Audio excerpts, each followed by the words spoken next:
Alright, let's cut the crap. Respect isn't a handout. It's a battle scar you earn. You want it?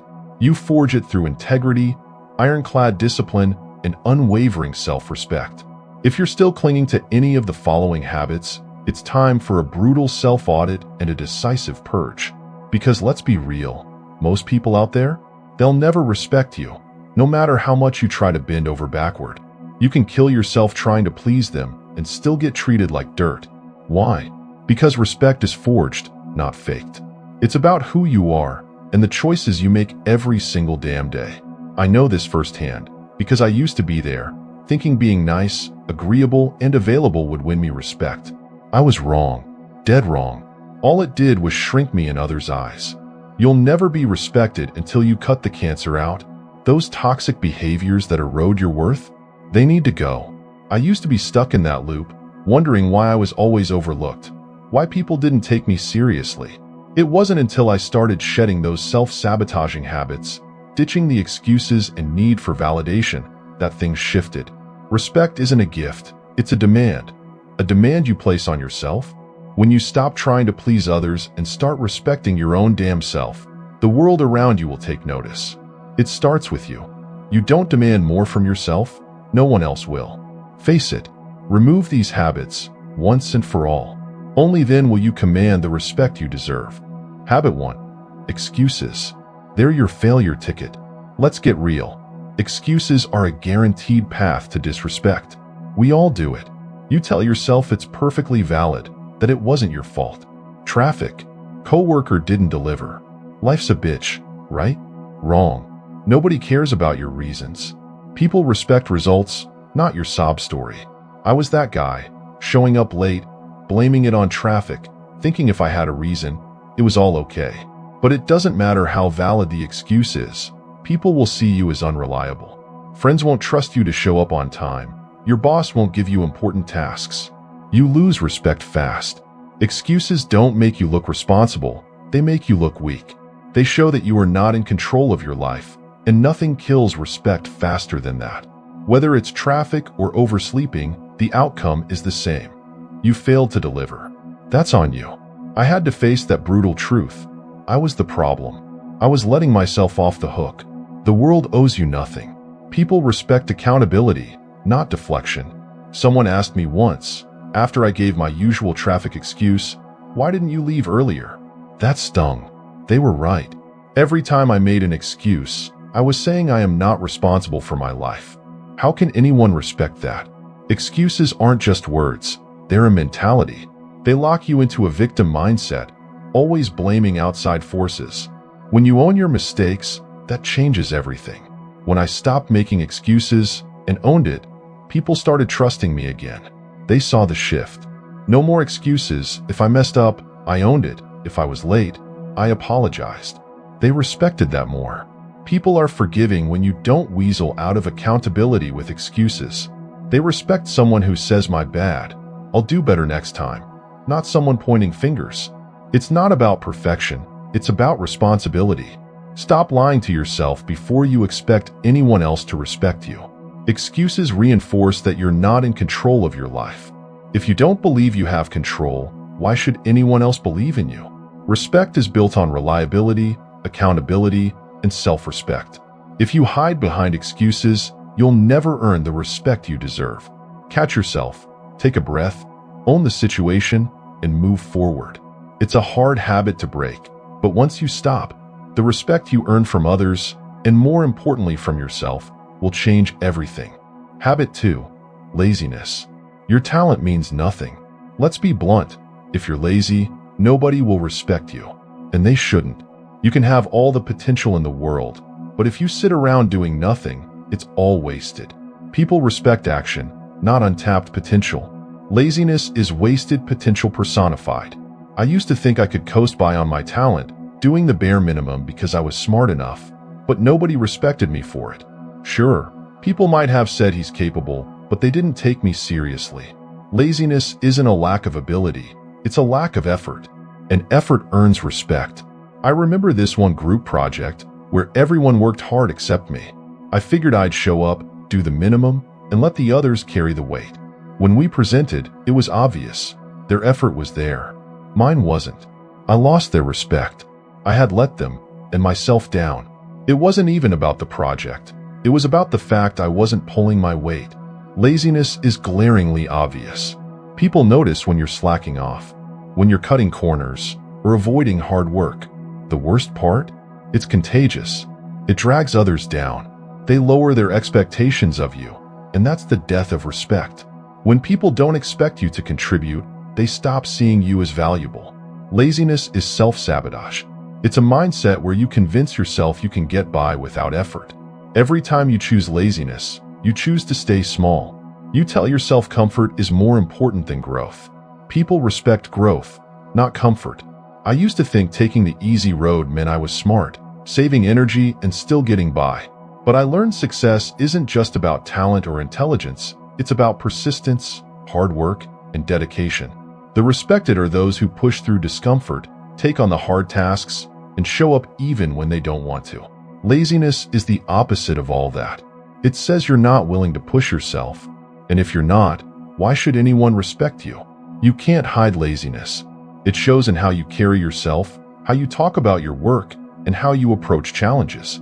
People can tell when you're coasting, and it reflects how they treat you. If you're lazy, don't expect trust, responsibilities, or leadership roles. Earn your damn respect with action. Habit 3. Neglecting your appearance. You're telling a story. Your appearance speaks volumes. If you're neglecting it, don't expect respect. Is it superficial to judge on looks? Maybe, but the truth is, your appearance is a reflection of your self-respect. If you can't respect yourself, why should anyone else? I used to think people should like me for who I am, not what I look like. Rolling out of bed and just throwing on something clean. I thought I was being real or authentic, but I was just being lazy, and it showed. People didn't take me seriously. I didn't command attention. I didn't give off an aura of someone who had it together. One day, I had a wake-up call. I walked into an event with wrinkled clothes, hair a mess, and just generally looking like I didn't care. And that was the vibe I gave off. Someone who didn't care. I could feel the difference in how people interacted with me. I wasn't taken seriously. Meanwhile, those who put effort into their appearance instantly commanded attention. Neglecting how I looked wasn't just about me. It affected how others saw me. I was losing respect before I even opened my mouth. Your appearance is a form of nonverbal communication. It tells the world, I respect myself, and I take this seriously. When you take care of yourself, when you present yourself with effort, people notice.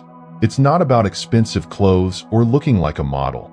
It's about showing enough self-respect to put in the effort.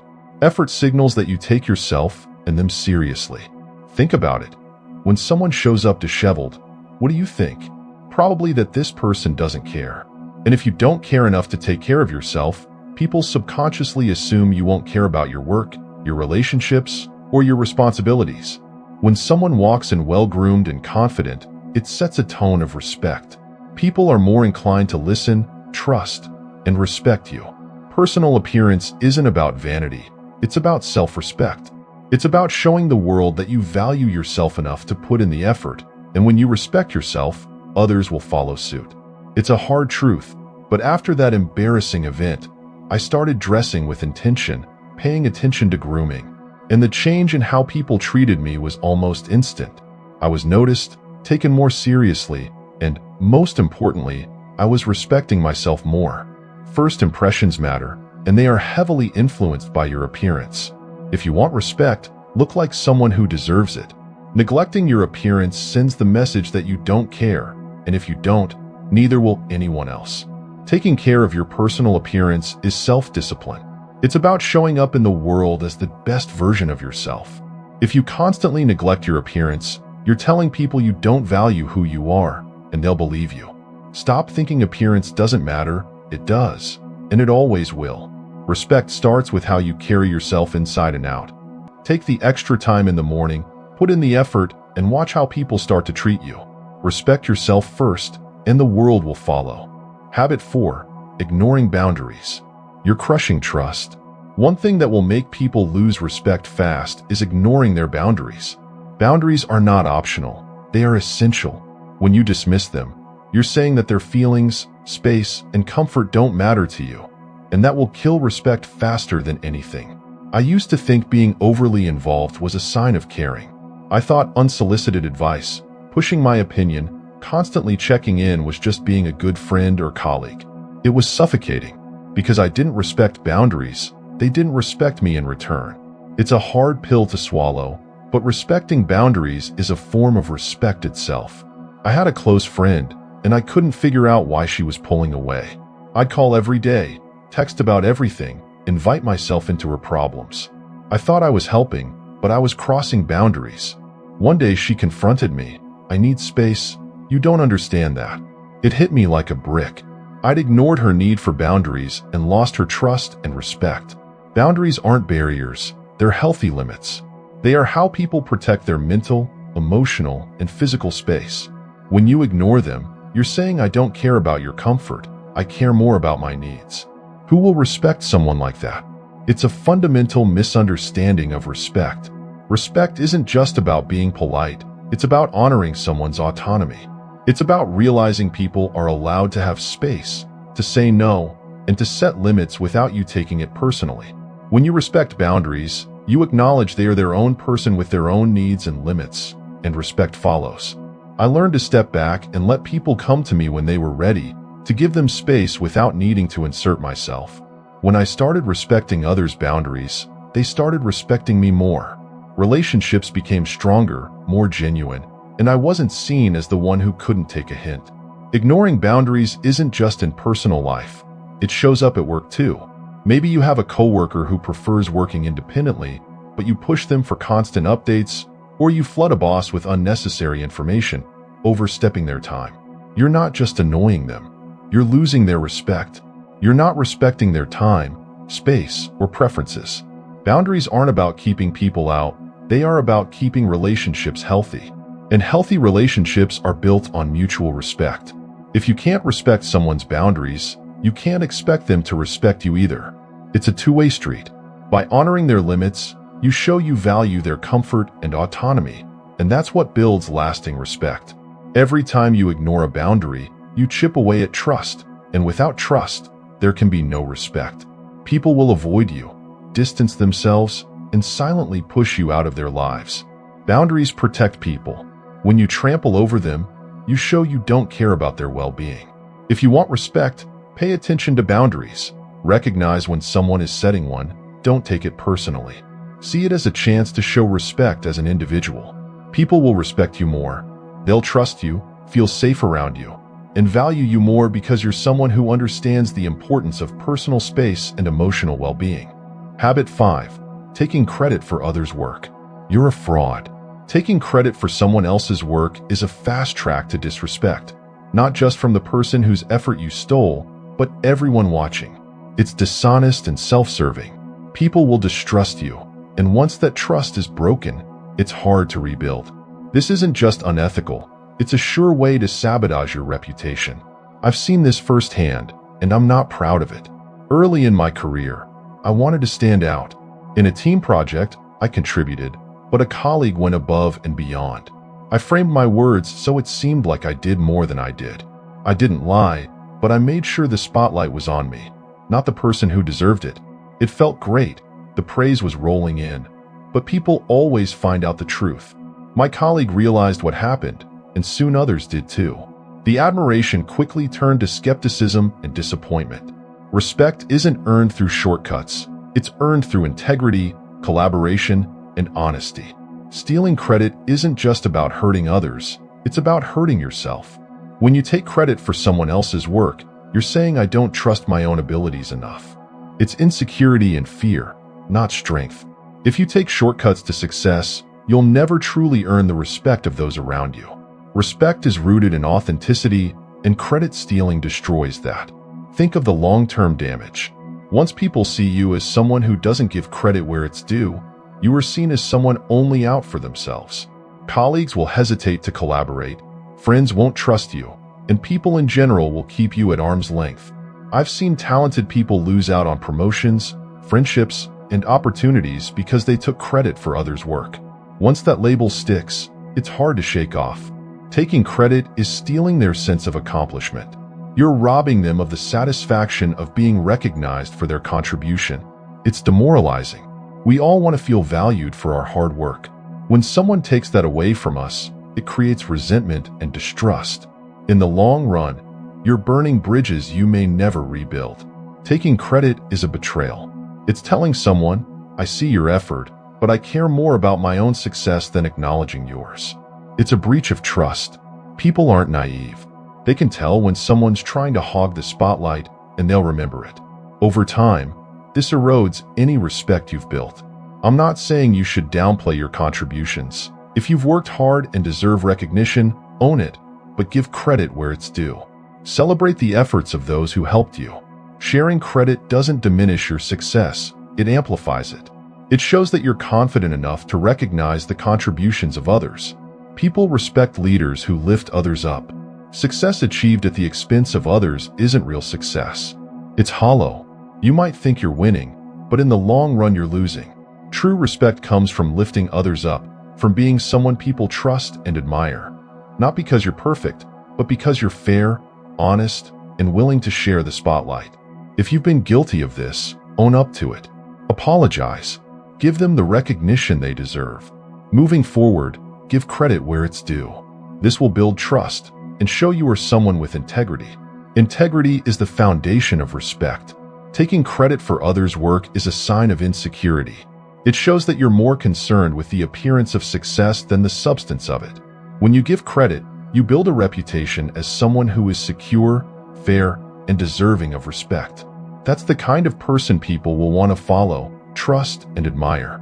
Habit 6. Being emotionally reactive. You're a ticking time bomb. Being emotionally reactive is one of the most destructive habits you can have if you want to be respected. It's not just flying off the handle in a moment of anger. It's about letting your emotions rule your actions, words, and decisions. When people see you can't control your emotions, they'll never trust you with responsibility, leadership, or even friendship. Emotional reactivity signals instability, unpredictability, and immaturity. I've been there. I used to be a slave to my emotions. If something upset me, I'd lash out. If someone criticized me, I'd get defensive, raising my voice or storming off. Looking back, it's cringeworthy. I thought I was standing up for myself, but I was just showing how little control I had over myself. People don't respect someone who can't control their own feelings. Who do we admire? The person who stays calm under pressure, who can take criticism, who can handle stress without falling apart. That's strength. When you're emotionally reactive, you're telling the world that your emotions are in charge, not your rational mind. People will steer clear of you because one wrong word can set you off. Emotional reactivity isn't a sign of passion or care. It's a sign of insecurity. When you're quick to anger, quick to tears, or quick to any extreme emotional response, you're trying to protect something fragile within yourself, your ego, your self-image, or a fear of being hurt. Nobody respects fragility when it comes in the form of overreaction. They'll start to see you as a burden, someone they need to tiptoe around, rather than a strong, reliable individual. I worked with someone who was the textbook definition of emotionally reactive. In meetings, if someone didn't agree with her idea, she'd lash out or shut down. It was like walking on eggshells. People stopped involving her in important discussions. They didn't trust her to handle feedback maturely. Every time she had an emotional outburst, she was burning bridges and losing respect. She was smart and talented, but her emotional instability overshadowed all of that. Being emotionally reactive makes you look weak, not strong. You might think you're showing passion, but what you're really showing is a lack of control. People don't respect someone who can't control themselves. In fact, they start to pity you. When you see someone lose it, yelling, crying, throwing things, do you respect them? Probably not. You feel embarrassed for them. That's the kind of response you'll provoke if you let your emotions take the wheel. Why are we so emotionally reactive? We feel threatened, our ego feels bruised, or we feel like we're losing control of a situation. We lash out to regain that sense of power. True power isn't in the outburst. It's in maintaining your composure when everything is falling apart. When you can stay calm, people will see you as someone with real strength, and that's where respect comes in. The Stoics believe that while we can't control external events, We can always control our internal response, and that's the key. Your response is your power. You can choose to react, or you can choose to stay grounded. When you stay grounded, you not only gain respect, you gain control over the situation. You think clearly, you make better decisions, you don't say things you'll regret, you don't burn bridges, you maintain your dignity. I was in a heated argument with a close friend once, and I was about to lose it, but something clicked. I realized that if I let my emotions take over, I'd ruin the friendship. I took a deep breath, stepped back, and calmed down. I didn't shout, I didn't retaliate.